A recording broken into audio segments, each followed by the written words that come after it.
Hello everyone, welcome to my YouTube channel. I am Deepti. I hope आप सभी लोग अच्छे होंगे। गाइस, मेरे व्यूज तो आ रहे हैं लेकिन सब्सक्राइबर एक भी नहीं बढ़ रहे हैं। तो अगर आपको मेरी स्टोरी वाकई में अच्छी लगती है तो मेरे चैनल को सब्सक्राइब भी कीजिए और मुझे थोड़ा सा सपोर्ट भी दिखा दीजिए। और मेरे चैनल की रीच बढ़ सके उसके लिए मेरे वीडियोस को अपने फ्रेंड्स और फैमिली के साथ शेयर करना ना भूले। बिना किसी देरी के स्टार्ट करते हैं आज की कहानी। एक औरत जो रात को अकेले आ रही होती है, एक सुनसान रोड पड़ती है। वो चूंकि अपने घर में आ रही होती कहीं बाहर से, अचानक से एक ट्रक आता है। ट्रक के सामने वो आ जाती है और उसका एक्सीडेंट हो जाता है।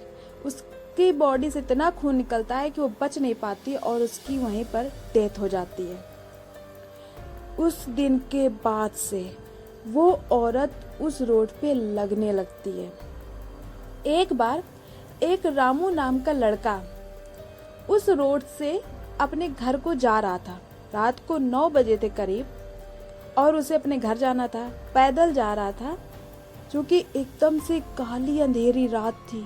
उस रोड पे एक भी लाइटें नहीं थी, ऊपर से कोई भी था नहीं। एकदम से सुनसान रोड, हल्की हल्की हवा चल रही थी, पेड़ों से आती हुई वो अजीब सी आवाज उस माहौल को और भी डरावना बना रही थी। रामू बस चले जा रहा था। उसको लग रहा था मैं कितनी जल्दी घर पहुंचूं।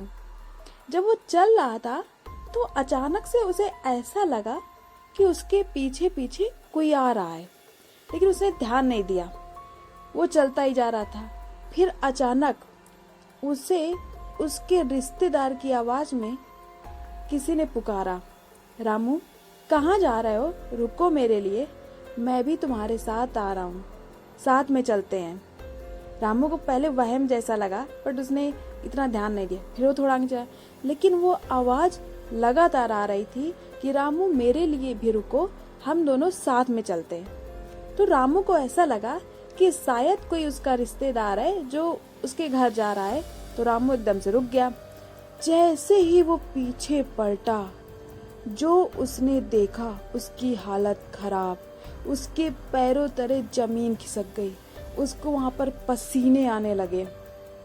उसने देखा सामने वही औरत खड़ी थी जिसका एक्सीडेंट हो गया था और उसकी मौत हो गई थी। उसका एक तरफ से चेहरा पूरा खराब था, ऊपर से उस काले अंधेरे में उसके काले लंबे घने बाल हवा में उड़ रहे थे। जैसे ही रामू पीछे मुड़ा, वो औरत बहुत तेज से हंसी और उसकी हंसी पूरी जगह गूंज रही थी। रामू डर से कांप रहा था। उसको समझ नहीं आ रहा था क्या करे। वो भागना चाह रहा था लेकिन ऐसा लग रहा था कि किसी ने उसको पकड़ रखा है। वो औरत जो रामू से कुछ दूर पे खड़ी थी अचानक उसके पास आ गई। रामू और भी डर गया। रामू के मुंह से आवाज नहीं निकल रही थी। उस औरत ने कहा, अब तुमने पीछे देख लिया, अब मैं तुम्हें मार दूंगी, छोड़ूंगी नहीं। रामू ने कहा कि मुझे छोड़ दो, जाने दो। लेकिन उस औरत ने रामू को वहीं पर मार दिया। सुबह ये खबर सब जगह फैल गई। जब सब लोग देखने आए, देखा रामू की लाश वहीं पर पड़ी हुई थी। हर जगह खून ही खून फैला हुआ था। उस दिन के बाद कहा जाता है कि कोई भी आदमी या औरत उस जगह से अकेले आता है अगर, तो वो औरत उसके किसी रिश्तेदार की आवाज में उसको पीछे से आवाज देती है कि रुको मेरे लिए रुको। अगर कोई भी पीछे मुड़कर देख लेता है तो वो उसको वहीं पर मार देती है। अब लोग वहां पर अकेले आना जाना से भी काफी डरते हैं। वो लोग सोचते हैं कि कुछ भी हो जाए, इस रास्ते से नहीं जाना।